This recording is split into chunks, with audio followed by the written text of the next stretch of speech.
react. You whispering my name, thinking I won't be the same. Turn fiction into fact.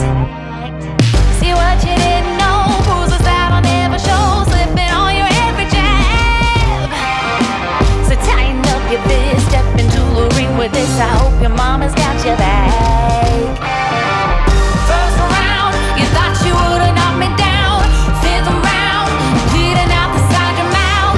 Final round, holding the sound of my name in the crowd. You did a bust. Oh, oh, oh, oh. You did a bust. Oh, oh, oh, oh, oh. Just 'cause I took a break, you're making a huge mistake, thinking you can take the throne. Look at you trembling, step into the lion's den. Bet you wish you stayed at home. Begging for mercy underneath your breath when I ain't even sweating yet. My legend's written in the stone, yeah. You're crying danger in defeat is now your only friend. Even your mama's gotta know. First round, you thought you would've knocked me down. Fifth round, bleeding out the side of your mouth. Final round, holding the sound of my name in the crowd. You did a bust. Oh, oh, oh, oh. You did a bust. Oh, oh, oh, oh, oh,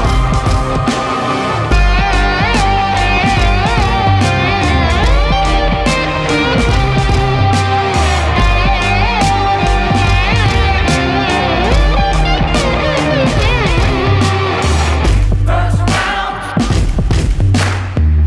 fifth round, final round. Oh, yeah. First round, fifth round, final round. No, no, no, no, no, no. First round, you thought you would've knocked me down. Fifth round, bleeding out the side of your mouth. Final round, holding the sound of my name in the crowd. You did a bust. Oh, oh, oh, oh. You did a bust. Oh, oh, oh,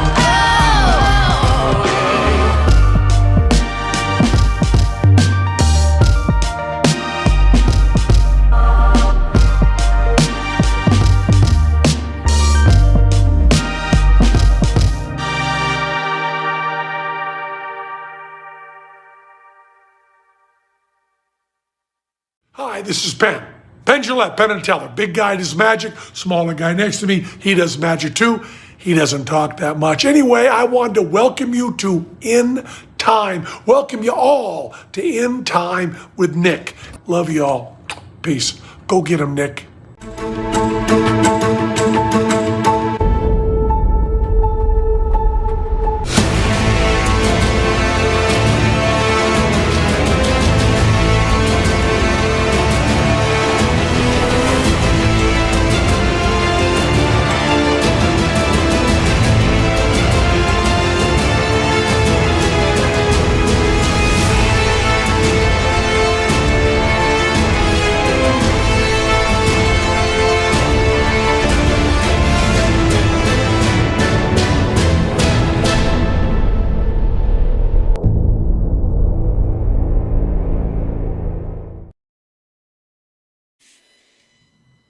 Hello, hello, welcome everyone, and of course I'm the one who screwed this up. I got the wrong people. This is for Lance. Once again, his Andring is not getting proper credit on the show. It may have something to do with him saying that he wanted Phil to hire him because we don't pay him enough. That or when he called me a fascist last night because I don't let him do his sign off anymore. I am becoming a little wow. We might have to look into that. You're the last person to notice. Yeah. Well, the Overton window has changed, so maybe.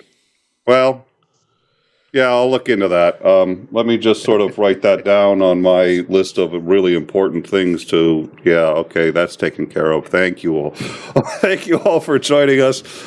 Today, we have on a special guest, Phil Ittner, who we've bumped into each other before, and I think you had said before, a long time coming. We were delighted to have you.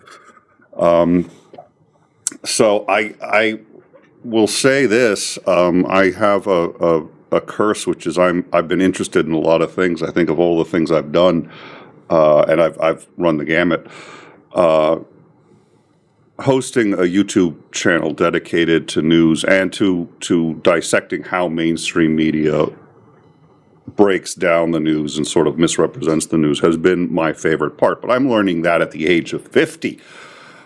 You knew you wanted to be a journalist from a young age, is my understanding. Yeah. Yeah, as a teenager. And not only that, I knew I wanted to do international news, that I didn't want to do four-alarm fires in Oakland. I'm from the Bay Area. Or, the latest, state senate race or whatever. When I wanted to do international news. I wanted to do foreign news. And so I basically pointed my ship in that direction and headed towards it. And got a degree in broadcast journalism from SFSU, San Francisco State University, go Gators, in broadcast journalism. And then immediately got on a plane and moved to London.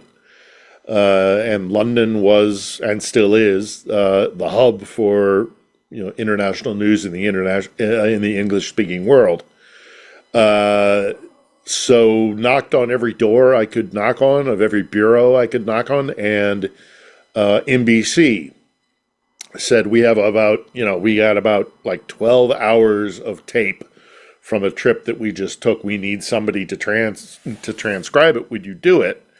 And I said, yeah, I'll do that. Of course, anything. And then CBS called NBC and said, hey, do you have any new guys in your roster that you know of? We have a kind of a pseudo open slot doing daily, and this wasn't transcription. This was daily monitoring of the agency feeds. So APTN, well, back in the day, it was WTN and AP, and then eventually they would merge, and all the different ones as well, Eurovision and things like that. So I sat in a small cubicle and watched feeds coming in from all around the world and had to write down, okay, wide shot, woman crying,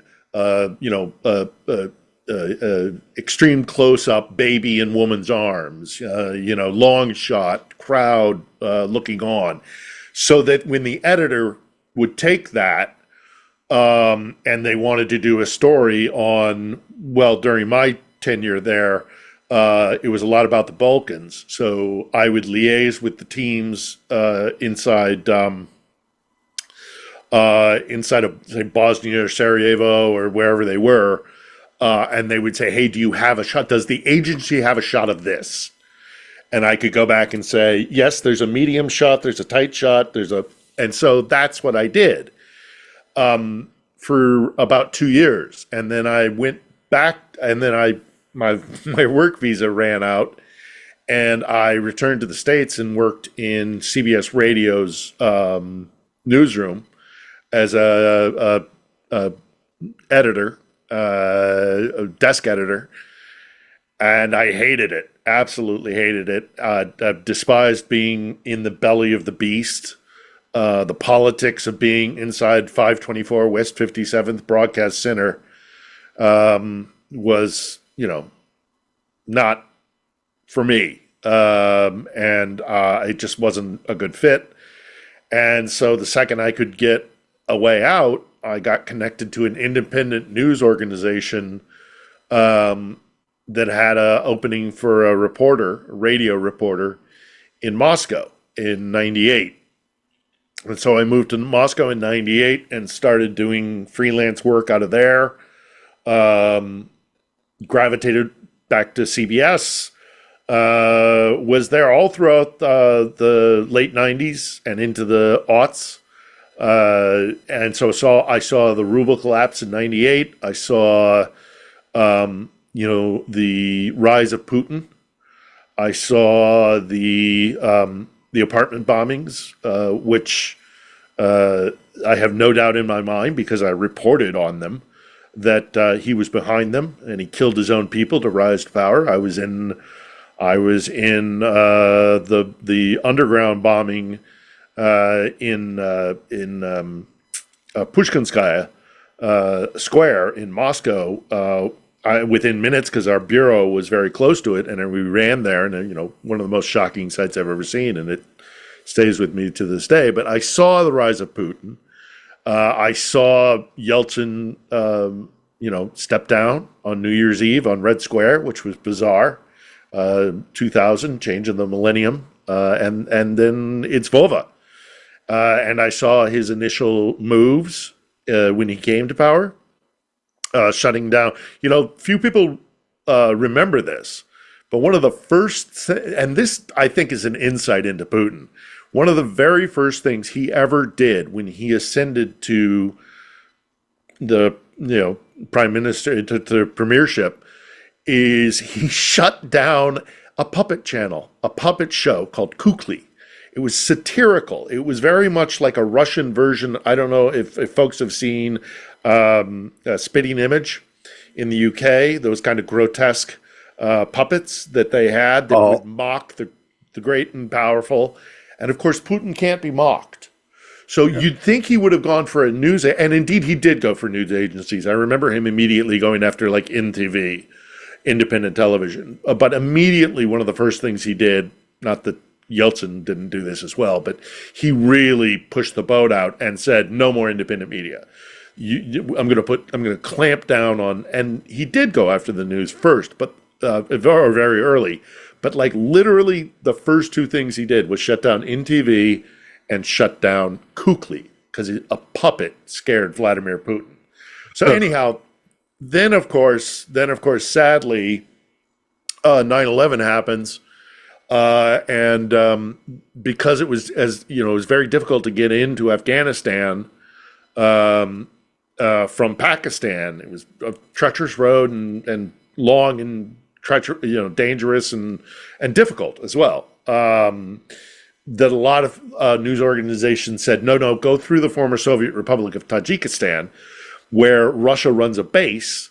That they will fly you into rebel-controlled Northern Alliance territory against the Taliban, and you'll find, support there. So like 5 days after 9/11, I was on a Russian chopper with, I'll never forget this, two Russian guys, both stinking of booze, and one of them sitting on a fuel tank in an, I don't know what kind of Mi-64, some sort of Soviet chopper, and just skimming over the top of the Hindu Kush, these enormous mountains, and the guy smoking on the fuel tank, literally sitting on a black fuel tank with one of those. Have you ever encountered those black tobacco cigarettes that Russians sometimes smoke?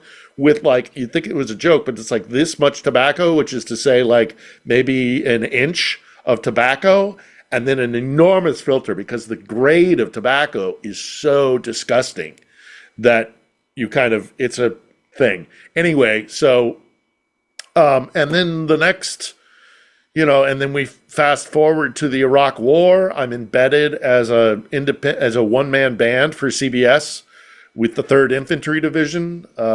We fly into Iraq. I contend I was one of I get slack from the other members in the press corps who pushed back on it, but I was one of the first American journalists in Iraq during the invasion because by rights, actually, we violated Iraqi airspace before any ground troops came in because we were flying with Apache helicopters, and I was in the Black Hawk Command helicopter as they kind of spread out into the immediate frontier past Kuwait into Iraq, just in case, as the armored columns went over into Iraq, over the berm, as we called it. So I contend I'm one of the first American journalists. Listen, you crossed the border. You crossed the border, I crossed dude. the border, baby. That's what I say. It doesn't matter if you were on camel. It doesn't matter if you were on foot, and it doesn't matter if you were on by satellite. I got a couple of buddies who pushed back because they were with special forces and they infiltrated even earlier than the air guys. But it's an ongoing debate. Anyhow, so then I spend as we advance on Baghdad. We're going through and, we're taking more casualties than we thought we would take. There's a snippet of me outside a lake, outside Baghdad in what's his name? The documentarian, liberal documentarian who predicted Trump's winning. Why am I gapping? Director of Roger and Me. Michael Moore. I'm in his Fahrenheit 9/11. Yeah. Because I was with the chopper guys, and so there's a snippet in 9/11 in Fahrenheit 9/11 of me, sadly, reporting on the death of these American troops. Anyhow, for the next several years, I'm working I'm basically the deputy bureau chief in the Baghdad bureau for CBS News. Going out on embeds, going into combat. Because I'd been in Afghanistan before, it was not my first experience in combat, but a lot more war coverage happened for many, many years until we get to 2008. And President Obama comes in and says, we're shutting down the Iraq War. And also the economic downturn comes, and so it is no longer as financially viable, ironically enough. And because U.S. troops were being drawn out, U.S. media turns its attention domestically, and so they don't care about foreign news anymore, much less the Iraq War. I find myself without work, but also right around that time, the Georgian War. The 2008 Georgian War happened, so I go over there for for the duration of that war.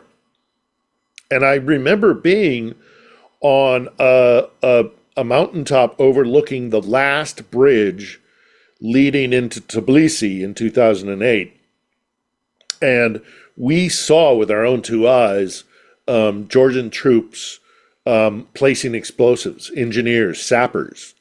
Placing explosives on the last bridge leading into Tbilisi, so that had the Russians come in 2008 in Georgia, they could blow that bridge. I mean, that's how seriously Saakashvili was thinking the Russians were about invading Georgia.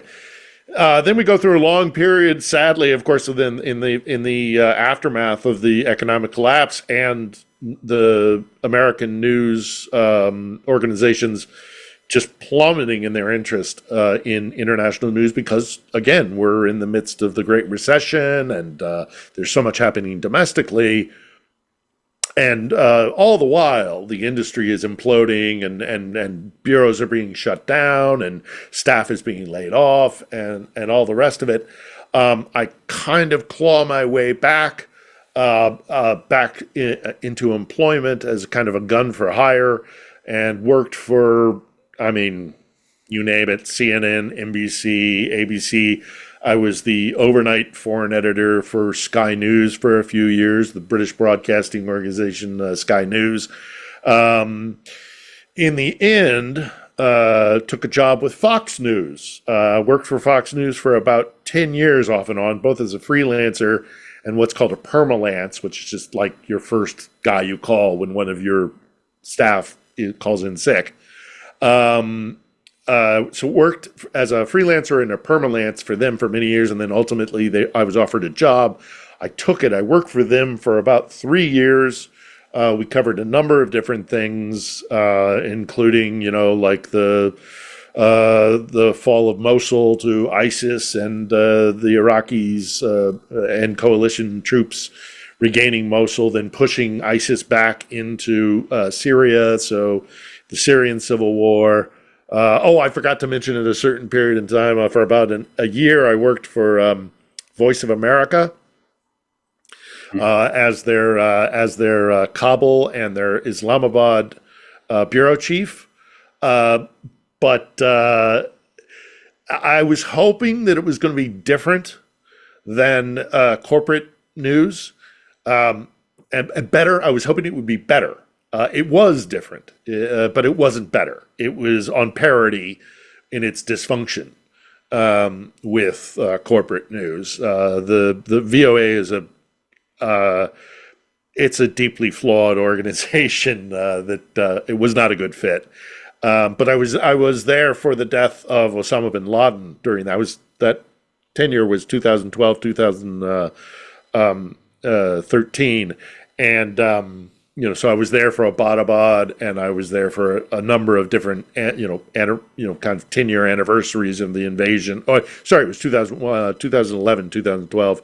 The invasion. So we got to kind of go back to some of the places that I landed in the first years of the invasion in Afghanistan. But finally, okay, so I've got the staff job at Fox, and I'm continually trying to push Russian stories, and I'm just hitting a brick wall. And ultimately, they fired me. They sacked me, and it was a shock on the day. They rightfully sacked me because I was a terrible employee. I hated working for them because I knew exactly what they were doing. I think that's a great thing on a resume. Fired from Fox News. It's like you'd be the first person I'd consider. I was flummoxed the day it happened because although I was a terrible employee, I ethically tried to do my job as capably as they would allow me to do it. But they wouldn't because they're not interested in news. They're interested in profit and influence and the narrative. Anyway, I was rightfully sacked, and I was flummoxed on the day, but I woke up the next morning, and I got to say, it was one of the greatest days of my life. I mean, literally, I was like, oh my God, for the last 10 years, 2 in particular as staff, I've been miserable. I have been deeply unhappy. Participating in this because I mean, again, as I say, I was like pushing stories that I thought were of importance to an American audience, but the those in control in New York, they didn't care about news. We were just at the top of the hour so that they could get back to all their pundits sitting on the sofa. Can I swear? Yes, sir. Yeah, sitting on the sofa, shitting on everything, as they do at Fox News. So they really didn't care about news, and they certainly didn't care about news that I think the American audience would have benefited from knowing, like the massive war games that China and Russia conducted in Mongolia, for example. No, they were only interested if it involved brown people. If brown people were coming across the Czech border on their way to the UK to take your jobs and rape your women, they were interested. Or if, the Brexit movement, or if there was, a terrorist attack. Oh, they were all over that kind of stuff. I was at Bataclan, for example, the Paris attack, the horrific terrorist attack at Bataclan. And of course they were interested in that, and rightfully so, because it was a good story. But my point is that they almost never did, they almost never did anything having to do with news objectively important to an audience. It was solely to fit a narrative because they wanted profit. And so I was happy to get sacked by them. And then, of course, COVID. And now we're up to 2019, 2020. COVID hits. We all go into lockdown. Unfortunately, my mother passes during this time, and left a few bucks. And I was hoping to leave the industry, and I was in the process of, I had gained my British citizenship finally. And so having achieved that, I was like, well, let me be, both sides of the Atlantic. Let me see if I can explore another venue. I have a little breathing space because sadly, as much as I would have preferred to have my mother, she's left me this small, inheritance, or, decent inheritance. And I moved to LA to pursue work in documentaries. Enough war. I'm done with war. I've seen enough people die. Enough with human tragedy and refugee camps and death and destruction and pain and suffering. I'm going to go do like a documentary about Yosemite or the Great Lakes or, the migratory pattern of the monarch butterfly along the Pacific Coast Highway. Something innocuous but pleasant. And, I'd had a stomach full of death and destruction. But unfortunately, I'd been on Maidan in 2014 during a brief stint when I was working for 𝐒𝐨𝐿 America, that briefly lived little project of the Qataris. I was on Maidan in 14, and I still get emotional about this story, and that's why I rarely tell it. But if not now, when? I'm on Maidan, and a friend of mine has come in. He's a Polish cameraman who I've known in all the wars and all the rest of it, who working for ABC. And I said, come with me down to Maidan. We'll walk around the square. I'll show you where, the far right private sector. This is when private sector really was pretty dramatic and pretty strong right wing. I'll go show you where they are. I'll show you where the Georgians are. I'll show you where the European, the new Europeans, the young who have these aspirations of European participation and getting tied to Europe and connected with Europe.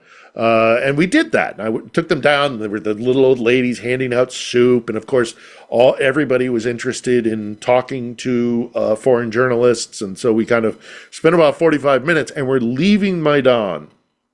Never forget it. We're leaving Maidan. We're walking past the Hotel Kazakh, and we're headed up the hill towards Mikhailivsky, where I think he was staying at the Intercontinental in Kiev. And these two little old ladies stepped out of the smoke and the shadow and the dark.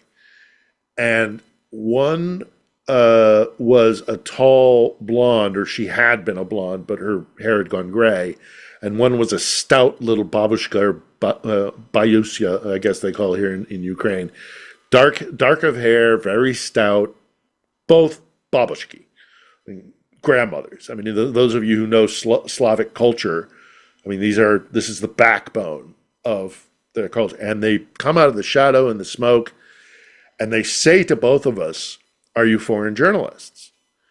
And my friend Derek and I say, yes, we are, in Russian. And they immediately break down in just fits of tears and tearing at their handkerchiefs and their collar and begging us, "Ni zabuvayu nas, don't forget about us. Don't forget about it. The Russians are going to come. Please don't," because they're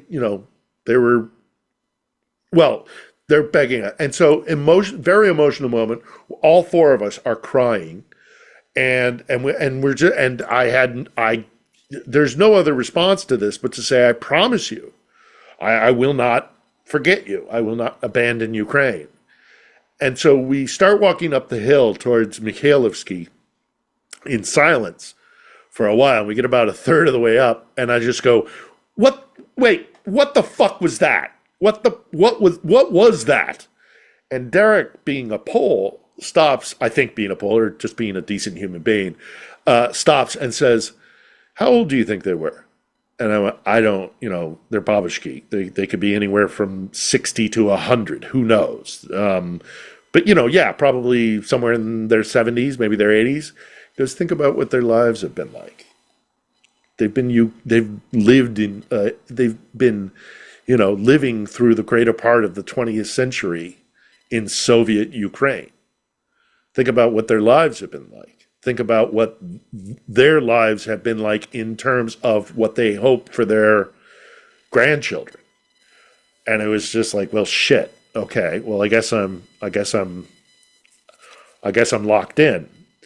So when I'm in LA trying to get away from war and destruction and all the rest of it, and do my surfing documentary or whatever the hell I was going to do, the full-scale invasion kicks off, and I just said, well, I can't sit in Los Angeles and watch this. I wouldn't be able to. It wouldn't sit right with me, and I would regret it. I know I would regret it. So I hopped on a plane as quick as I could. I got here March 5th, across the border on the 4th, kind of 4th, 5th, and went to Lviv. And while the battle north of Kiev was raging, and we didn't know how that was going to play out. And so I was in Lviv for about 2-3 months, just vlogging and talking to whoever would talk to me. And then when, things kind of more or less stabilized in the capital, I moved to Kiev, and I've been here ever since, mostly doing vlogs and doing kind of weekly radio or podcasts or whatever. But my emphasis had been on doing vlogs to try and kind of do reporting in the way of kind of like showing things in a more in-depth way, because I did get here, and of course the entire press corps was in Lviv internationally, many of them whom I'd known after decades of working in the industry. And I mean, it was immediately apparent that nobody knew what the hell they were talking about. That these people they were parachuted in. They'd been doing the Islamic world and that, or in the case of British broadcasters, they'd been doing Brexit, and they'd been doing, French, protests, labor protests, or what have you, or that kind of stuff. But we took our eyes off the former Soviet Union for a long time. So a lot of these people didn't have a damn clue what they were talking about, which was troubling enough. And then I get to Kiev, and I'm sitting there, and I'm watching these people, and I'm watching their reporting, and as expected, they're going for the stuff that's going to draw eyeballs or clicks. They're going for the boom, what we call in the industry, the bang bang. So they're either going for the bang bang, going up to the front, trying to get explosions, trying to get, exchanges of fire. Look at me, I'm in a war zone, I'm going to get shot at, or I'm being shot at. Isn't this exciting? To twiggle your enibula, isn't it? Amygdala?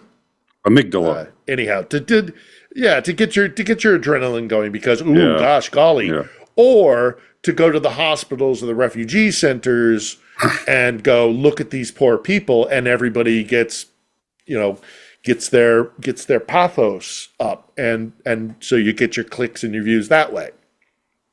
But it was all superficial because the format is completely broken. And so I looked at all this and said, I've got to continue trying to explain to people as best I can. And even obviously, I was offered jobs left, right, and center. And I said no, because I know what you people are going to do. You're going to try and package this in a tight little bow, at a superficial level, and you're going to try to explain, you're not even going to try and explain. You're going to report on Ukraine without doing any real context or understanding. Try to explain, Stepan Bandera in a minute and 45. As controversial as Bandera is, but it's just not made for that. So I said, well, okay, I'm not going to take a job because screw you guys, the format's broken. I have this passive income coming from a property that my mother left me, which won't last forever, but I'm willing to go in the red for a while. because this is important. I ran into world-class journalists who I said to, this is the most important war that probably any of us will cover in our lifetimes. And they laughed at me. They said, you're being ridiculous and hyperbolic. I said, no, this is going to decide the future of the Western world. And they continued to do what their corporate masters kind of told them to do and what the format is and whatever was going to lead to clicks and views. And as I continued to live and work here, just out of pocket, then October 7th happens in Israel. And exactly what I anticipated happened. They picked up sticks faster than you blink and you would have missed it. And on to the next shiny thing. And since that time, there are no bureaus here. There are the print media has, maybe a correspondent, a Kiev-based correspondent. The broadcasters will keep on staff, quote unquote, or on retainer, a local Ukrainian journalist who's probably 19 years old, who really they want for his or her English language capability. Although I don't want to disparage those guys. Those guys are doing the best they can in the circumstances in which they find themselves. But the bureaus of the agencies and the various networks have all but shut down here. They parachute in for an event or two, or they parachute in every couple of months because they just to wave a flag and say, look, we're here. But there's no comprehensive coverage of this place, and they don't have people here really studying and really digging deep or gaining the knowledge of what this place is, what's happening here, what the war is, the causes for the war, how the war is progressing in any meaningful way. And then there are all these guys online who are kind of taking that place by doing open source information, looking at maps, the so-called scrimmage line boys that I talk about so often, who think they understand war because they're looking at satellite imagery of a unit here or a unit there. They don't understand what war in all of its strata, and it's not just the bang bang, or it's not just I own this kilometer, I've taken this kilometer. It's the displaced, it's the strategic interests of what those forces are aiming to do and what their capabilities are and what that means bigger picture. I mean, I hate von Clausewitz, but in an ironic way, it's almost like war is politics, politics is war. But it's the other way around this time, because Moscow is running an information warfare campaign that we are losing badly. So that brings us up to about 7 months ago, when I'm realizing I don't have the infrastructure to do vlogging. I can't. I'm not I'm not as young as I used to be, and quite frankly, also on a mental health level, I've seen enough kids get shot. I don't need to see that anymore. I've learned all the lessons that I need to know from what it is to be in a combat zone.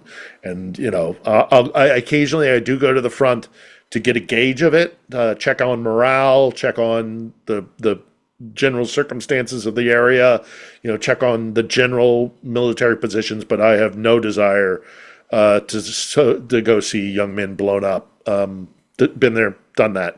So I decided, let the young guys who want to, stick their tongue in the electrical circuit that is combat reportage, let them go do that thing. I will do something different. I will set up a studio in Kiev, and people can come to me, and we can sit down and we can talk for an extended period of time and really, get into the marrow.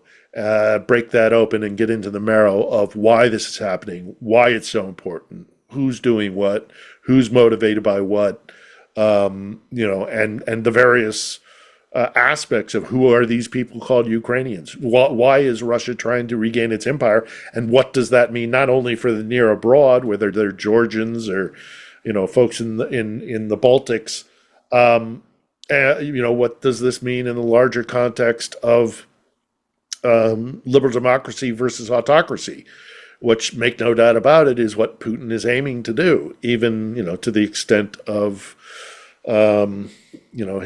his connections with the Trump administration. So that's where we are. We do a weekly program. It comes out every Sunday. I'm in the midst of making some adjustments for 2025 and what that's going to mean. But for about 7 months now, we've been doing, except for a small hiatus during Christmas, we do a show that we put out every Sunday at 8 p.m. Kiev time, and I think that is 6 p.m. London and 10 a.m. Pacific. And we go for about an hour, give or take. 45 is the median. We kind of sometimes go over, sometimes a little less, with whoever will, sit and speak with us and really dig into these topics. And so we're going to keep doing that in 2025 with the possibility of also some expansion. But that's where we are. And we've got the studio in downtown Kiev with some good soundproofing and good lighting.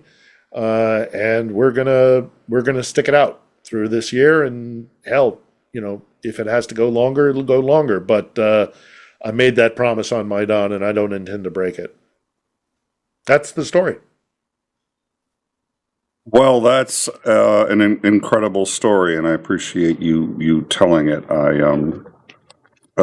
We had a couple of comments on why isn't Nick reading the super chats? And it's like, because it was a story I wanted to hear, and I wanted to have you tell it all the way through. So thank you very much for that. I want to get those questions, but I also just got a beep in my earbud, so I'm going to go grab me a replacement pair. But I'm listening.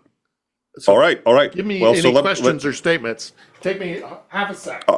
I have a couple of questions that I'm going to ask, and a few things we want to discuss, but let's start with Derek Vaughn, 199, Xandering, Wood Elf or High Elf, weigh in.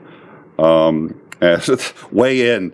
You have no idea the irony of what you just said. Xandering, are you there? I am here. Have you weighed in yet? Yeah, I had to weigh in yesterday because I had to get permits for my load. Okay, so Wood Elf or High Elf?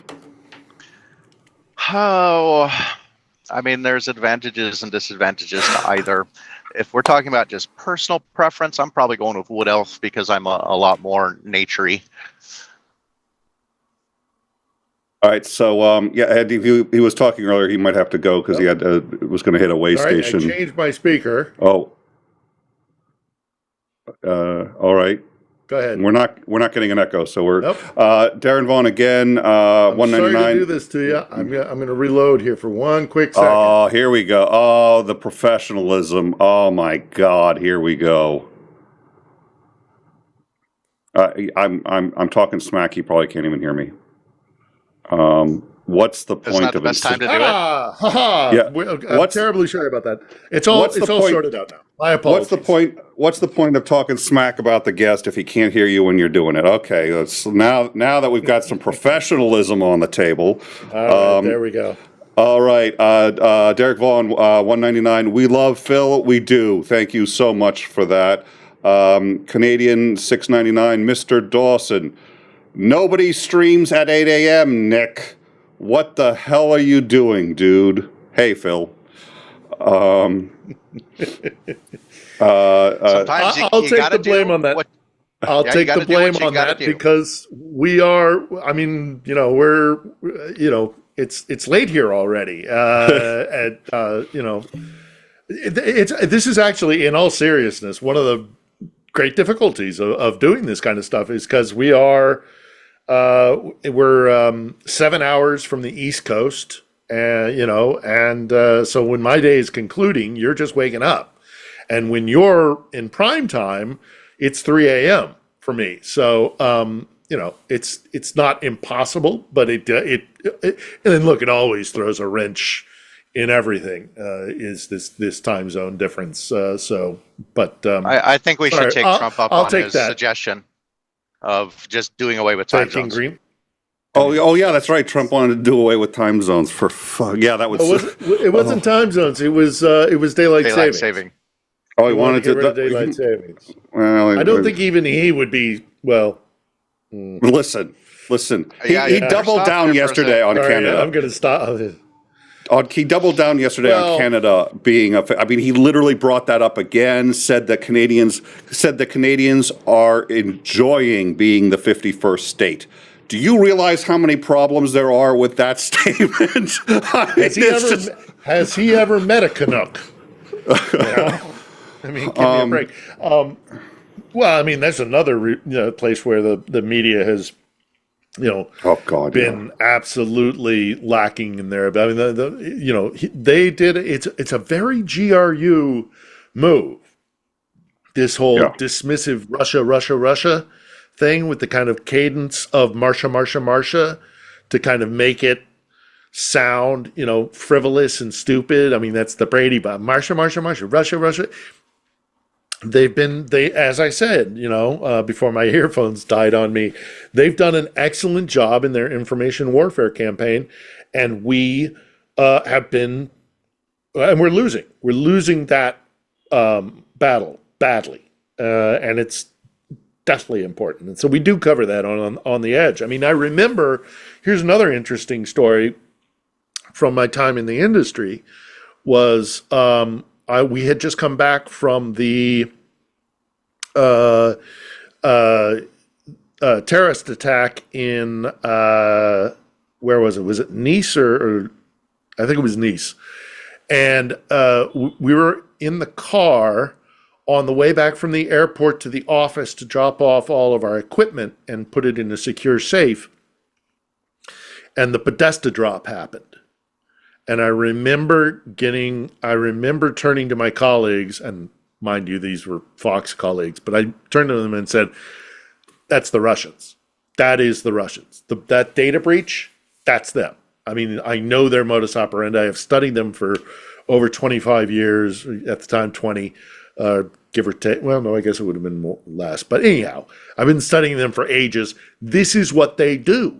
This is them. This is them interfering in the United States election in 2016.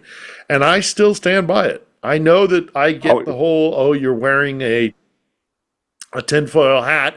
And again, the whole dismissiveness of I think it's too deep a dive for it to have actually been the Internet Research Agency or the GRU, because it's that cadence with Marsha. That's got to be an American. But the way they latched onto it and spread it so that the first and most important trick that the devil played on the world was convincing him it didn't exist.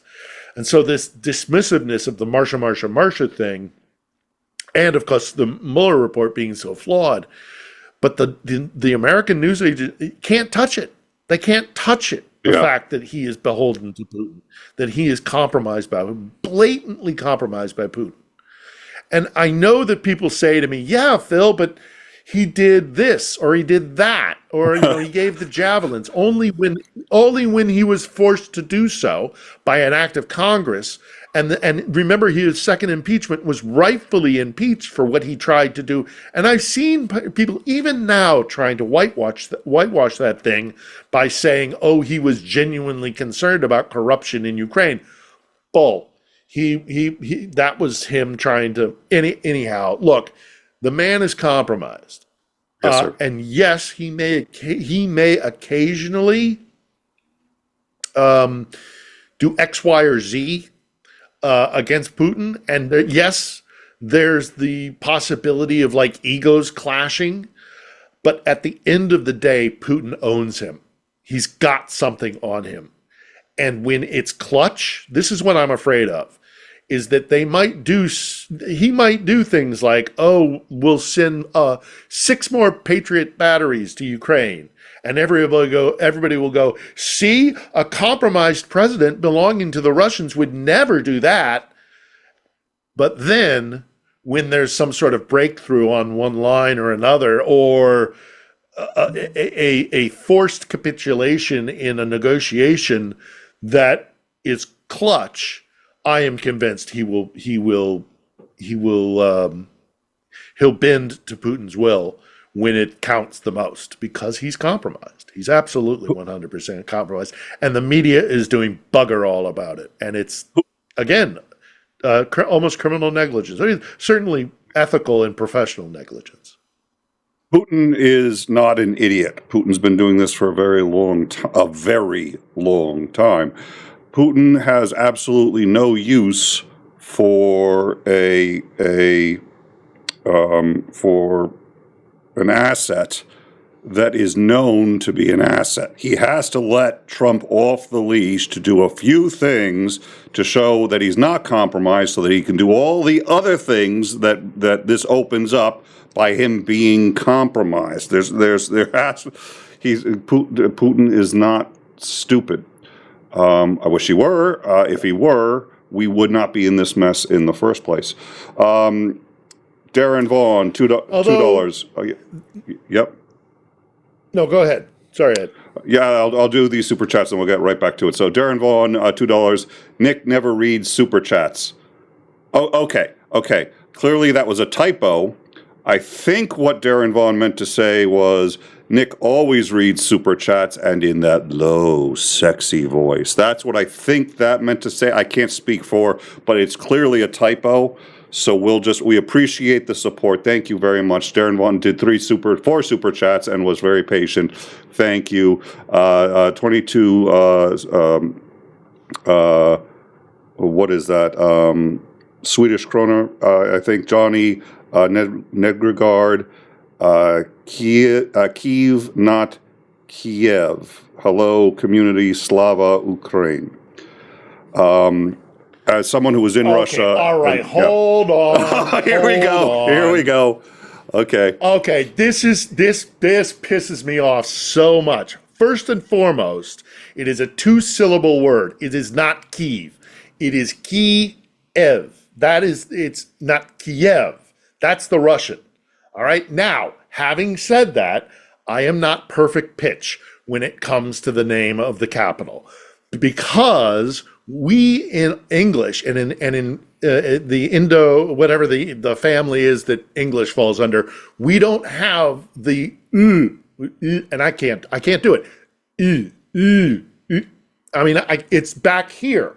Our language is front forward with the tongue. Theirs is back here. And so I will keep saying it as a 2-syllable word. I may not always get it right, but I know what I'm saying and I know what I'm talking about. And as soon as a Ukrainian can travel to LA and we can go visit Thousand Oaks and he can talk about the third week of, the third time in Thursday, let's all go to the theater. Said they don't have th. That's why they always go to the t. So spare me. All right. So clearly somebody who knew right what that was gonna. Yeah. Okay. All right. So right under my before skin. we continue, it's the same thing with Brits and rugby. The Brits always take the piss out of American football because of shoulder pads, and I have to explain to them those things are as much for offense as they are defense, and it blows their minds. Anyhow, so bloody Europeans. I did want to ask you one personal question before. Well, actually, this has opened up a Pandora's box. I totally look. The fact that it was glossed over, most news organizations mentioned, but as a curiosity, that the President of the United States spent between 8 and 15 minutes alone with Putin after having kicked out his translators. His translators. Holy shit. No State Department representation, no DOD, no nothing.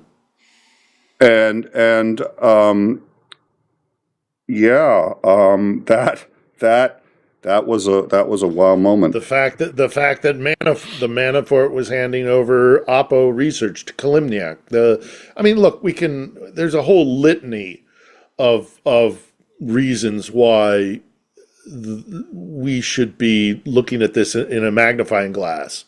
But they're just not going to do it because the Moscow's information warfare campaign has done an in run around them, and for them to even bring up the idea that he is compromised, I mean, like full on compromised by Moscow, you would be pilloried. And you would probably face a financial hit as well, because at the end of the day, for these guys, for these networks, it's all about money. It's not about being they're not the fourth estate anymore. Would MAGA exist?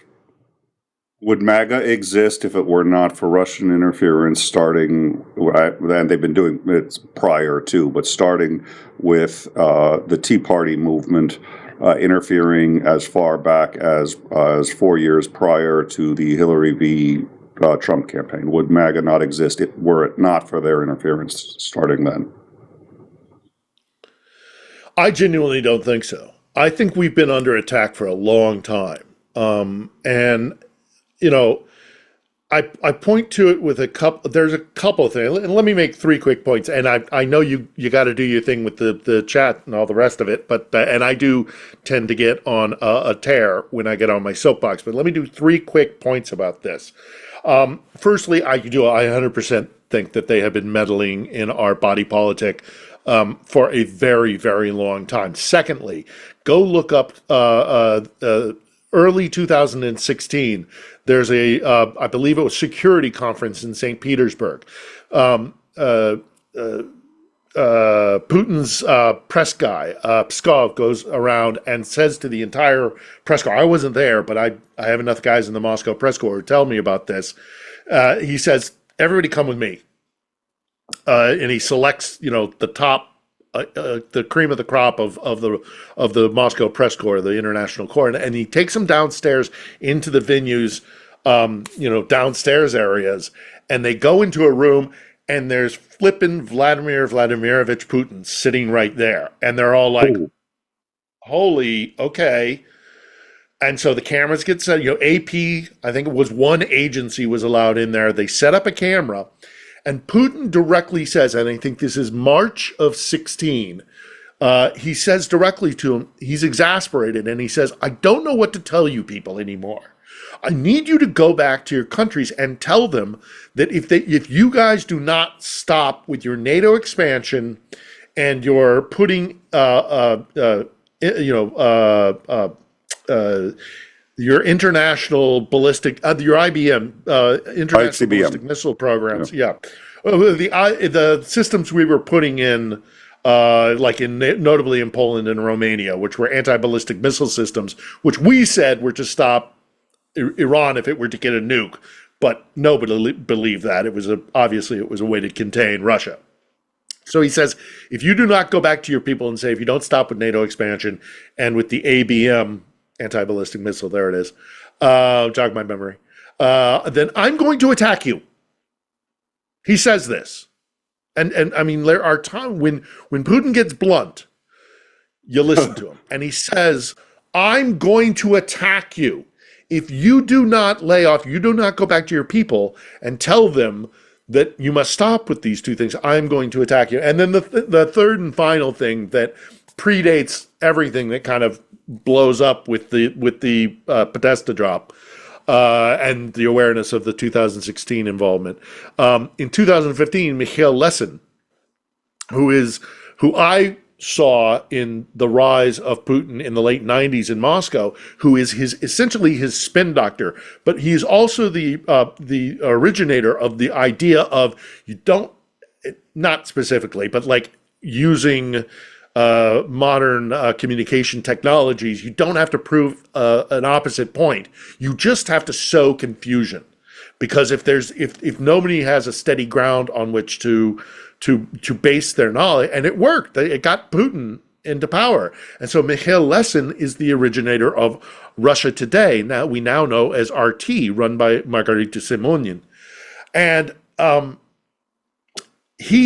Lesin gets very rich, of course. And so what does he do? He goes and he moves to America. and he buys himself several nice big homes, and he's found a new life, and he's out, but nobody's ever out. And so in 2015, he goes to Washington, and this does get a little tin foil because he also was engaged in some really dodgy stuff. You lied, as is always the thing with Russian oligarchs. The line between the Kremlin, the criminal, the oligarchy, all the different things, that it blurs real easy. So he was involved in some really dodgy stuff, and he was a drunk. So he goes to D.C., and there are very reputable sources of information that say he was scheduled to go to either Langley or Quantico. I think it was Quantico, with information. He had been summoned, and he was observing a summons. He's found dead. According to DC Metro, according to DC police, to this day, he bashed his head upon a table repeatedly, cracked his own head open, beat himself to death. Yeah. Which those of us who monitor these things say, bullshit. He was killed.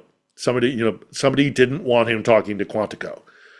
Again, this gets into the tinfoil area because we don't have a lot of things to stand on, because the ranks have closed on this, because I think internationally it's not even in the American intelligence interest or law enforcement interest to reveal the truth of that situation, because they're keeping their powder dry, sort of thing. But I would love to see a proper investigation into the death of Mikhail Lesin. They've been messing with us for a long time, far before this became kinetic. The battle for our minds has been going on, and we've been losing badly. Well, I think we haven't considered our technological strength has been so superior. The fact that we spend more on our military budget than every other country in the world combined, most of them being allies of ours, we've sort of said, well, that's done. Nobody's going to mess with us. And, Putin, going back to the czars, they have experience doing this to their own people, let alone, with their own people, it's just sort of like, this is what you saw. This is how it happened. Okay, this is what I saw. Why is it what you saw? Well, it's what I was told to see. It's like, okay, that's good enough. So before it was called gaslighting, it was called a Potemkin village. Yes, sir.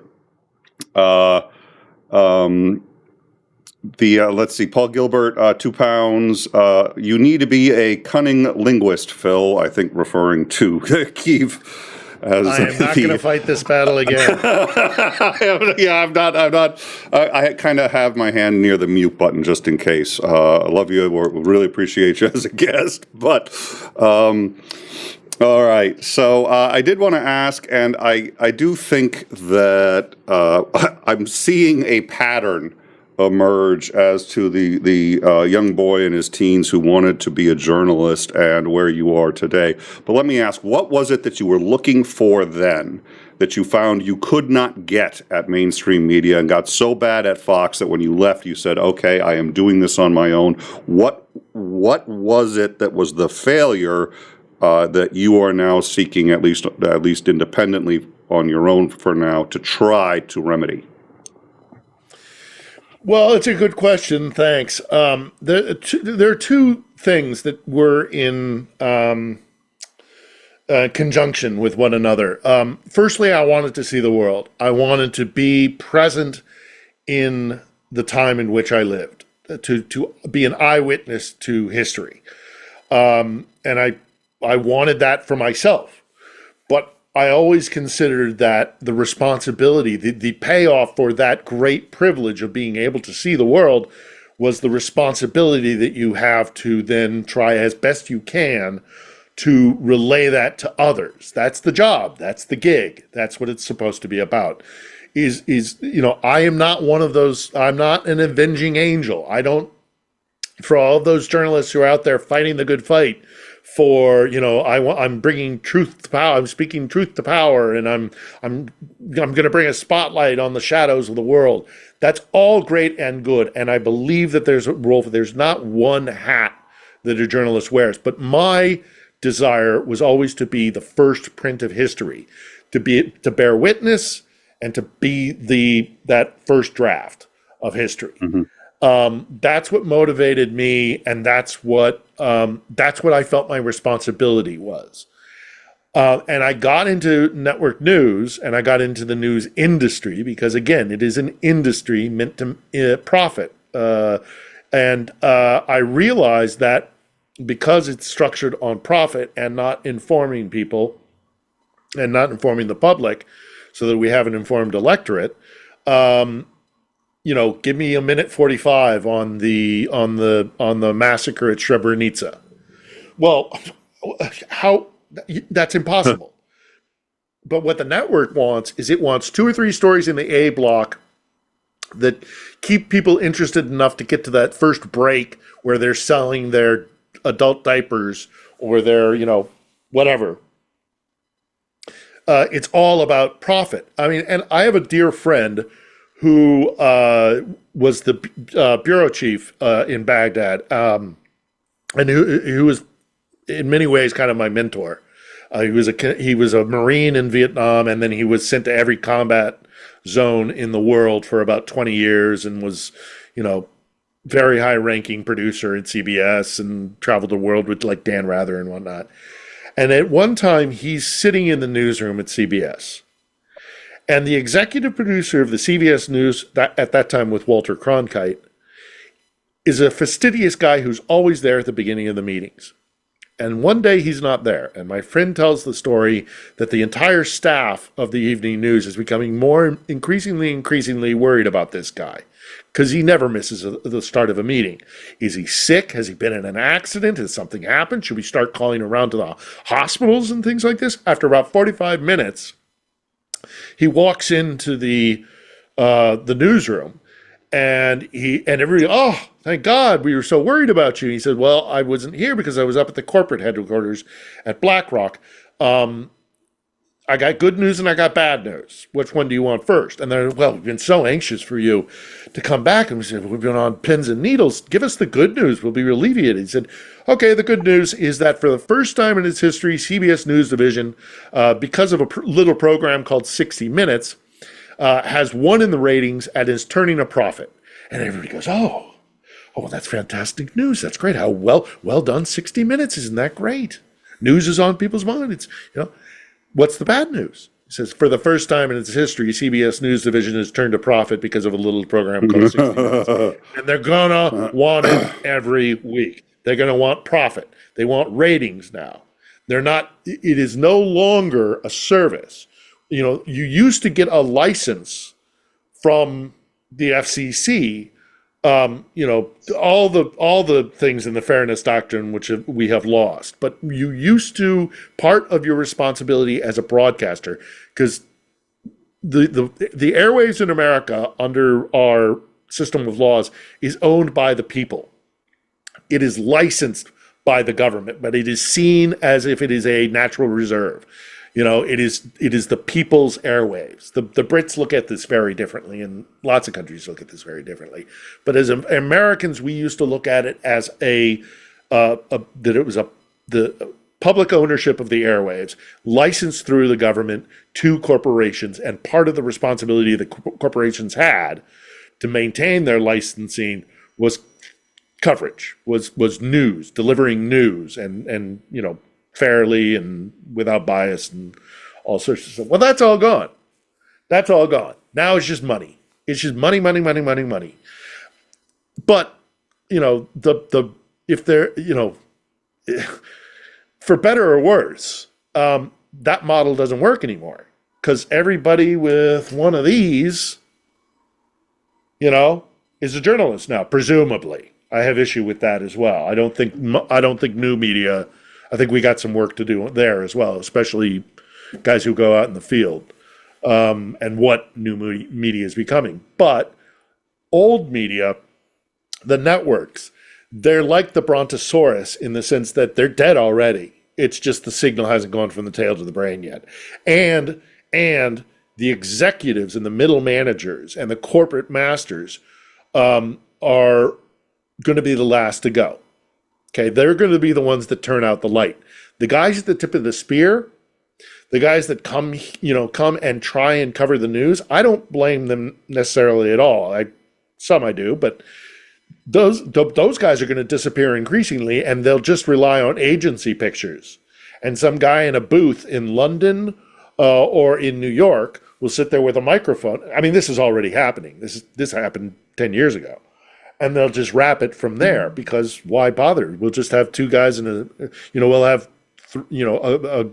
in Fox's case, we'll have a woman in a short skirt and two guys on a couch, and that's a lot cheaper than sending a crew into Kramatorsk, Yep. Well, and unfortunately, and that model is going to break. That model is going to break, but it will be the executives and the corporate masters who will be the ones turning out the light. It won't be the guys who actually do the work. Well, the problem is the FCC doesn't even regulate any of the new media anyway, because anything that's not over the air, they only regulate over the air. So for over the air, right, you are required, in order to get a license, to do 1 hour of some form of public service, and that ended up being the Daily News. But that got sabotaged because they realized, hey, we could still add commercials to it if we just sexy up the news. And then B, Fox admitted that they're not a news station, famously. Now, what people don't understand, when they're like, Fox admitted they're not a news station. Yeah, but in that same admission, the argument held to every single cable network. So CNN is not a news organization by the standard in that case. Anybody claiming to be news, if you are not over the air and not subject to the FCC, you're not a news organization. That was at least the finding of that court. Obviously, that's because they define news as what the FCC defines it as, which is over the air. So that's a relic that needs to be dealt with. We do have a super chat, $4.99. Someone thinks in your chat that you can run for president without being born here. Please clarify. Sort of. You have to be born in the United States, or you have to be born an American citizen in order to run for president. The reason this was put into the Constitution was because at the time there were so few U.S. citizens, and all the Brits would have to do is ship a whole bunch of people over, vote, and they could vote themselves right back into the British Empire. So it was decided that you had to be either at the time of creation of the United States a citizen or born here. The only quasi-exceptions is, of course, John McCain, who was certified by U.S. Congress, just as Obama was, as having been born in the United States, because he was born on a military base, which does qualify as U.S. soil, even though it was in another country. So as long as you're born in something that qualifies as U.S. soil, you can run for president, but you must, in fact, have been born here. Being naturalized does not qualify. That's probably an old hangover that could be remedied. Yes. If both of your parents are American, I believe, and you're born on foreign territory, you still become an American. In fact, I'm sure that's the case, because I know people that have done that for their infants. But yes, generally, yeah. I'm not sure you can actually run for president, though. That I don't think has been decided. I'm thinking citizenship. Yeah. Citizenship. You're absolutely right. But here's a little brain twister that I've seen proposed in recent weeks. What happens if the Speaker of the House, who has no regulations on who or what can be Speaker of the House, who is third in line for the presidency, becomes Elon Musk, for example, and both president and vice president step aside? Here's a little thought experiment for you. It would go. It had voted in as president. No. It would be a constitutional crisis. No, it wouldn't. It would just be the next in the line of secession. It would be the next in line of secession. Speaking of which, skip them? Do you think they'd skip them? They'd skip them. Because this is also my argument for why. State, I think fourth is state. I believe. Yes. Yeah. I'm not sure. Fourth in line is state. I've never had to go that deep into it. I will say this though: Ron Paul was president after Barack Obama. It was not Donald Trump. It was Ron Paul. No, Paul Ryan. Sorry, Paul Ryan was I was president. about to say.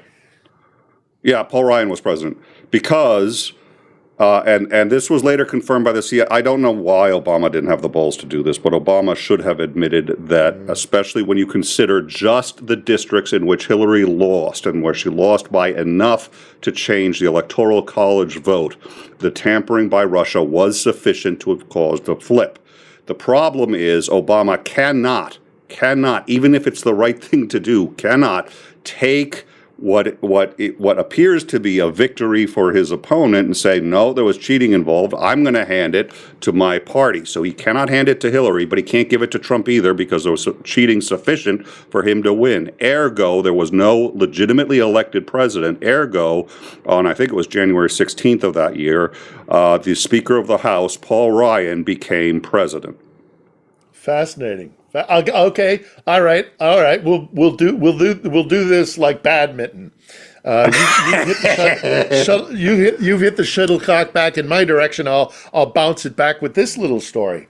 So Yes, sir. I have from all my years of working primarily with State Department, military intelligence during all the wars and stuff. And I'm going to be a little bit obscure about this because I don't want to dox a guy.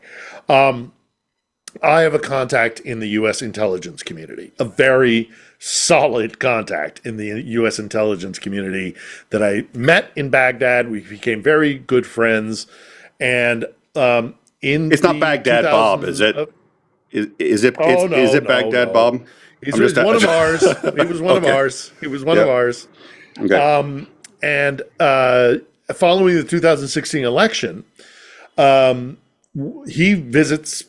I'm in my hometown of San Francisco during the holidays one year. He happens to be working. He left the military. I'll say he was in the military. That's safe. Lots of people are in the military. And he is in intelligence, but in the Bay Area. And we go out for tacos in the Mission District, or burritos really, in the Mission District in San Francisco. And we're sitting there talking. And he says to me, we knew, we of course knew that the Russians were involved in our election and that they were disproportionately swaying things and they were putting the thumb on the scale for Trump, and so much so that, this ushered in his election or was in the process of doing so. And they had gathered every single representative of the intelligence community. So I think that is a 12-member body or a 14-member body. I forget exactly, but all the alphabet soup guys. And they had all signed on to a paper saying, this is not just like lobbying or, kind of like hinky-dinky stuff. This is serious. We are under attack. Our election, I remember him saying that we intended to come out and say we are under attack, that our election process is being attacked by Russia, in particular Russia. And so they were just about to do this. I mean, like minutes to going to the press conference. Everybody's assembled. They have the letter signed by everybody, and they're going to make this announcement. And just before they do it, everything goes crazy with all the news agencies. They're cutting away. They're leaving the press conference. They're moving their airtime away from this vital, really important announcement. What are they going to? What do you think they were going to? This would have been a few months before Assad regime. Before the actual election. I would say maybe something with the Assad regime, but you're cold. Listen, I'm cold. I'm cold because I'm sure that it had to do. Okay, here it is. Yeah. Grab him by the pussy. Grab him by the pussy, King. Oh dear Lord! Because the Access Hollywood tapes came out. Dropped minutes before the entire U.S. intelligence and law enforcement body, everybody was coming out, and they stood in a room. They said, all of them, they all had signed on to this paper saying the Russians are attacking our elections. They're not meddling. They're not tweaking. They're not influencing. They're attacking us. We are under attack. Minutes before that happens, every effing news agency goes to the salaciousness of Donald Trump saying, grab him by the pussy. Commander McMillan and I have been bouncing around a theory, and I want to write a book on this. I want to write a book on, we all think that life is determined by these big things that change everything. But in reality, when you take a look at how the wind changed and allowed the French to catch up with the British so that they could, keep the British from reinforcing, when you think about Dunkirk, where, the Nazis just stopped and they could have wiped out and won everything. When you think of 𝐍𝐢𝐜𝐴, who, had he not been on a wobbly chair, would have assassinated FDR before he could pass and would probably have lost World War II. Philip Dick wrote a whole book on the alternate reality if that had happened. And what you realize is life is a successive series of long shots. Imagine if whoever had that Hollywood tape accidentally broke his foot on the way to the building, had to go to the hospital, got it cast, and actually went in the next day with the tape. Everything could have. I'm a little bit more conspiratorial when it comes to the drop. I think it was done on purpose. So they had it for a while and were waiting. Yeah, they were keeping their powder dry. Sorry, they were keeping their powder dry, and they knew that this would hijack any news cycle out there. So, I think there's more. I know everybody goes crazy about the Christopher Steele dossier, but I think there's more to that. Agreed. Than we know. I think, and I also think, because everybody fixated on the P-tape stuff. I mean, it's so. I don't even know if Steele, by the way, whether that was fed to him on purpose for it to be. I mean, all of this. When you start learning what the Russians do and how they operate, you can always sniff it. You may not be able to see it. But there's a whiff in the air. It's just their modus operandi. So look, they interfered in that 2016 election. Donald Trump is their pet. He is their beast. He is their homunculus that they have thrown like a fucking flashbang grenade into our country. Into our body politic, into our media, into everything, into our daily consciousness. He is a weapon of the Kremlin. I have no doubt of it whatsoever. And they are loving it, every minute of it. I mean, they have been wanting, you make an excellent point. There's no way they're going to beat us militarily. They can't fight us militarily. If they can screw up our minds, if they can pit us against one another, even better if we can get some maniac to be in the Oval who will drive us towards, in their wishes, and I don't think they're going to achieve this, but towards some sort of, civil unrest or even civil war. That's bang for their buck. Why take on 11 aircraft carriers when you can get a vast number of the population to believe all the conspiracy theories, and act based on craziness. Well, every single story, every single crisis, every single dividing event that happened. I'm not saying they instigate it, but you better believe that everything that divides us that has happened in the last decade, if not much more, they have contributed in some way, because that's what they do 24/7. They've got people who are sitting out there going, Either they're doing it, they're instigating it, as I say, and I do believe that's happening, but also any time that, take Las Vegas, take New Orleans. You don't think that there were Russian bots or Russian, actual human beings doing information warfare, capitalizing on those events? And you can't go on X without seeing loads of them. That's the nice thing about all the liberals bailing X is all of a sudden you can really see it. But the interesting thing that you had pointed out earlier, and I'd like to just make sure that we highlight this, which is what they've realized is a huge part of misinformation isn't just giving somebody the wrong idea, but what they're doing is a step above that, which is getting us to question even the foundations of how we do knowledge. They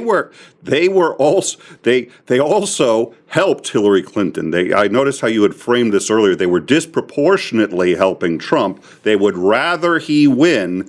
But either way, they were information for and against both sides to confuse the living shit out of everybody so that nobody knows what to think or believe anymore. It's all up for grabs. And that's when the country cannot even organize itself at that point. Hillary's little coughing fit as she was getting in the car, you don't think the Russians, even if they didn't kind of like strategically place those videos all over, the internet, that if they didn't, if they weren't, motivating the engine behind that, they sure as hell contributed.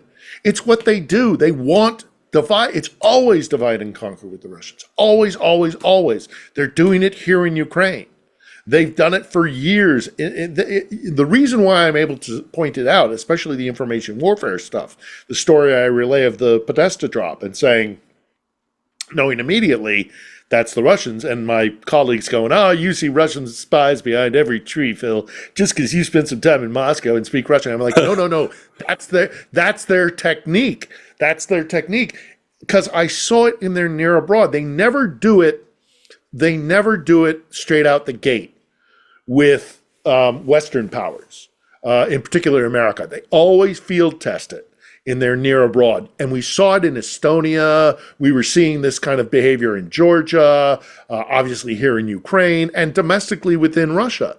If you don't know what the truth is, you can't be an active citizen. And so after they kind of perfected this, they weaponized information and they went straight for the jugular. And we've been hemorrhaging, bleeding out badly for years. We need to approach this far more seriously, and our broadcasters and our news organizations and the powers that be are doing a miserable, with some exceptions, a miserable job. And the American public needs to be told in no uncertain terms, and it's not going to happen, but it does need to happen as best as we can.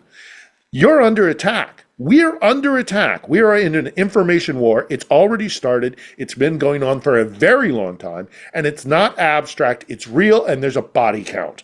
And the sooner we wake up to that, the better. And neither our media, nor our politicians, nor our culture, media leadership. I mean, look at what happened with this Tenet thing with Tim Pool, and we just walk away from that. We've just forgotten that. We just go, oh yeah, of course the Russians are doing that. No. They're twisting your minds. We're under attack. We're under very, very serious attack, and this is not something to be taken lightly, and it's not something to be just shrugged off by Russia. Well, and Maria, guys, wake up! The war is happening on our shores. It's just in your minds. Sorry. Maria Butina is one of the best absolute examples of this. She set up a quote NRA in Russia. You can set up the NRA in Russia without Putin throwing you in jail for life. It's clear that it was Putin who organized it. She had free reign to set up her own NRA, and she's sitting there meeting with Mitch McConnell, meeting with everybody, and you think she was the only one? You think Russia just did the national prayer meeting? Yeah, of course not. Yeah. So, All right. Think about all yeah. in the first 36 hours after Trump wins the election in 2016. There is a massive culling of the Russian diplomatic corps suddenly falling out of windows. People who knew too much were culled. It's wake up, America! Please wake up. All right, Xandering, any Sorry, final questions before we get going? Do you think there's any possible way to save the mainstream media? No. Or is it No, just I better don't. to flush it down and move on? It's broken. The technology's moved on. Media's moved on. The audience has moved on. Audience perception of what media is and what information is has moved on. It's broken. It can't be fixed. Flush it. But it won't flush because they're still making money. They'll eke out every last dime that they can. And then, as I say, they'll shut off the lights. The journalists and the news gatherers and the editors, the guys who do the hard work of journalism, they'll long have been cut off. But eventually, yeah, it's inevitably going one direction. And I don't know what replaces it. I mean, I have some optimism, but I'm also I think there needs to be there is a need for professional journalists, trained professional journalists. I am not anti what's used to be called citizen journalists, the guys who are running around with phones doing stuff. I'm not necessarily anti that, but there also has to be people who are trained and held to account and are ethical and professional and have a vocation.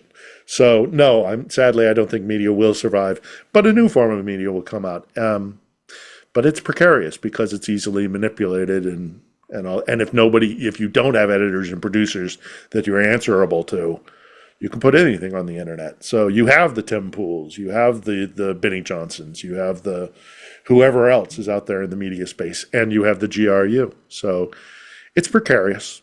We're in a tough spot. But we do need to wake up. And the one last thing I will say about media, because I know we're at the hour and a half mark here, so I should have warned you. I do tend to rant. But the one last thing I've seen you. We already knew it, and we invited you on anyway. Well, that was stupid of you. Listen. That was reckless, not stupid. That was reckless. That was reckless of you, sir. That was your responsibility in that case.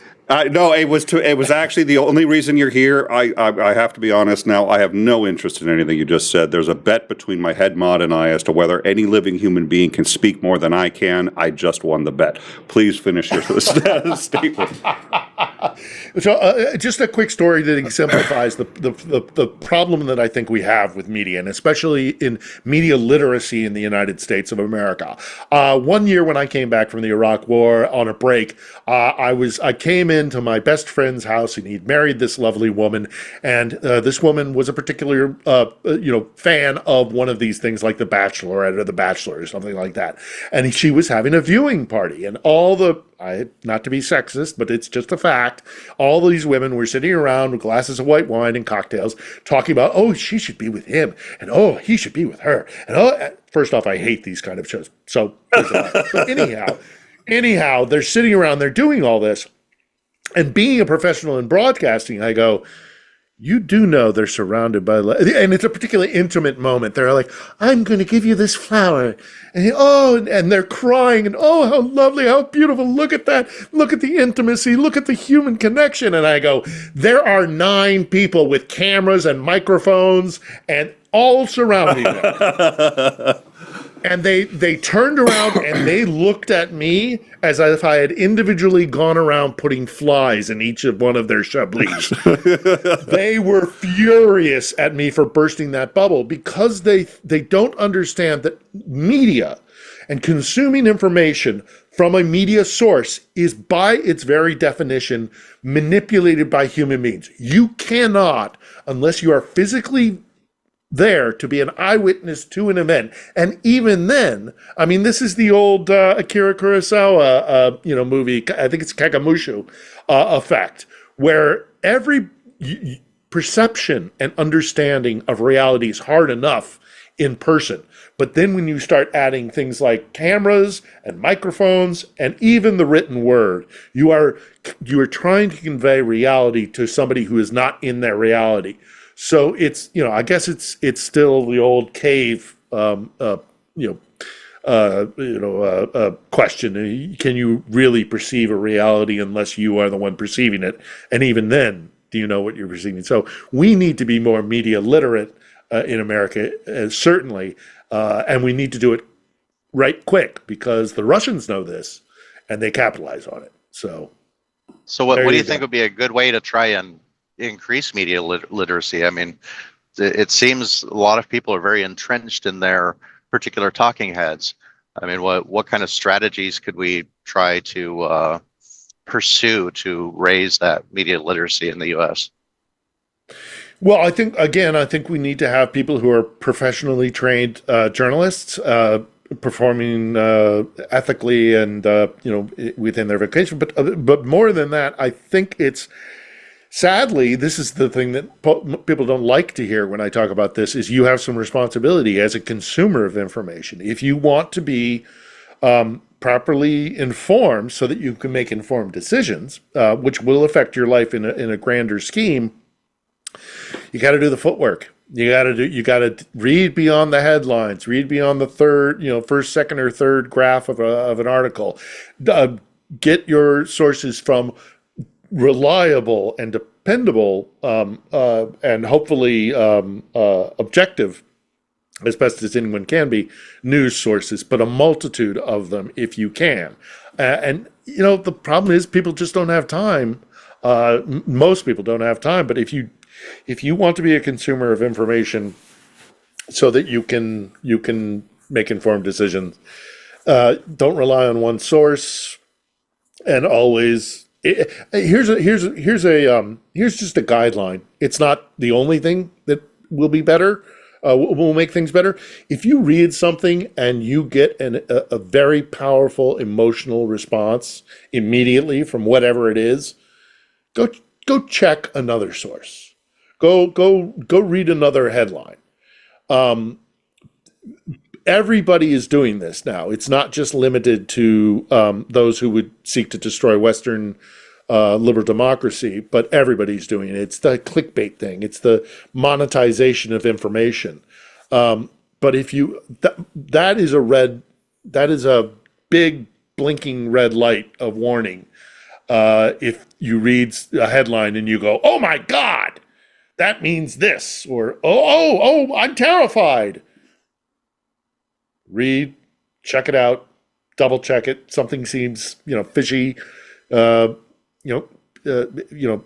at that scab. If something doesn't seem right, it may not be.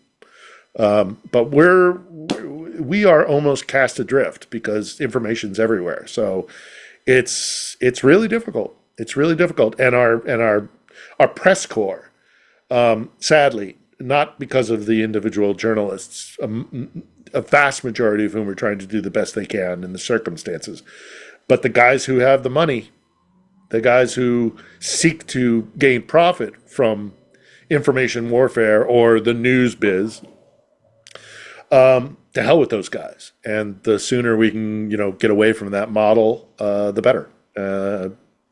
Screw them. I hate every one of them. And I know them. All right, well, let me do two more super chats, and I think we're going to wrap this up. Darian Vaughn, again, $2. Phil is my Santa. That sounded honestly kind of dirty, and I think we probably just got demonetized. I don't know what I even just said there, but okay, it was a super chat. My hat's in the other room. Okay. Are up for a run. Oh God. Okay. Well, good. We probably then got demonetized when I said the word demonetized. And Annette, $10. Annette, thank you very much for your generous super chat. We really appreciate it. As everybody knows, we get demonetized like crazy on this channel. We do believe in being as honest as possible. We've also covered elements of the war as honestly as possible. And YouTube is not a fan of that. I have gotten more than one email from YouTube saying, could you switch to an unboxing channel? We'll give you $1 million a year. And we have so far said no. But quite frankly, unboxing channels would be more lucrative. And of the top 10 YouTube channels, 9 are owned by people under 25, and that's the age has gone up. We did a story on it 4 years ago. All 10 were people below the age of 14 were the principal person. Most of them were unboxing videos. They're just opening videos. One of them made $34 million in a year. A net $10. Much respect to you and Phil, and thank you for your passionate delivery of important information.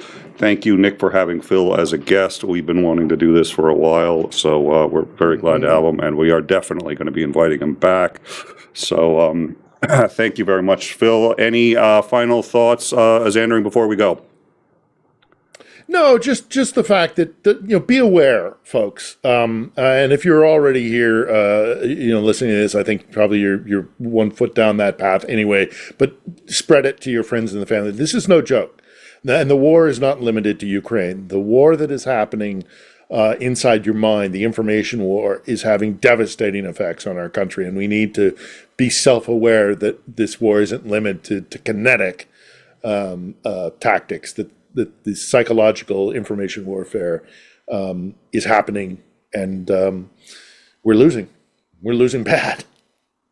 And we just got a 5 memberships from Blonde Bombsheller. Blonde Bombsheller, thank you. Once again, it really does help. The memberships help, and we're trying to rebuild. We've been down for a year, as many of you know, and rebuilding the membership base has been a challenge. So we really appreciate that, Blonde Bombsheller. Thank you very much for that. Let me plug mine every Sunday, yes. On the Edge from Kiev, On the Edge, 8 p.m. Kiev time, whatever that is in your region. 8 p.m. And for us, that's, I think, 1 p.m. Eastern. We have a link. 1 p.m. if you're on the East. On the East Coast, so for that, and we've got a link to that pinned at the top of the live chat for this show. We've also got a link in the description for this show, so we hope all of you will go check that out. Our last week's episode was all about what's happening on the streets of Georgia, because it's not just Ukraine, it's not just inside our mind, it's in all the near abroad. So we talk about all topics regarding both the edge of the former Soviet Union and on the precipice of losing our Western liberal democracies because of the despot in the Kremlin. So please tune in, please share, please Absolutely. Subscribe. There's my point. Well, and I think it is going to be it's going to be the independent news media that's going to be influencing things, I think, going forward. So absolutely. Xandering, any final thoughts for you before we go? Well, since you've banned my final thought in perpetuity, Yes, I'm going to have to go. Here we all stand, a veteran of the psychic wars. You read too much science fiction. All right, or fantasy, I guess, too, because of the elf question. But all right, well, thank you very much. Thank you, Phil, for joining us. Thank you to the mods. Thank you for everyone who has donated and super chatted. And we ostensibly have downtime. I think we're going to be doing a show let's see, today is, so we will have downtime Thursday with Commander Lance McMillan, and who knows, maybe we'll see if we can rope Phil into that one as well. Our last downtime. Sure, one of these days, I promise you I'll stay. One of these days, I promise you I will stay up until the middle of the night, and we'll do something more reasonable for your time zone. We'll get it. We'll get it. So while we were happy to adjust, we're just glad to get you. So we'll sort it out. And we had Viper on last time. That was a lot of fun. So we'll see. He had a really good sense of humor. I wasn't as jazzed about the threats of what he could do with a rifle if I kept messing with Blonde Bombsheller, but it's tough because she's fun to make fun of. All right. Thank you all for joining us, and we will see you Thursday, 8 p.m. Eastern for downtime. Have a great week, everyone. See you soon.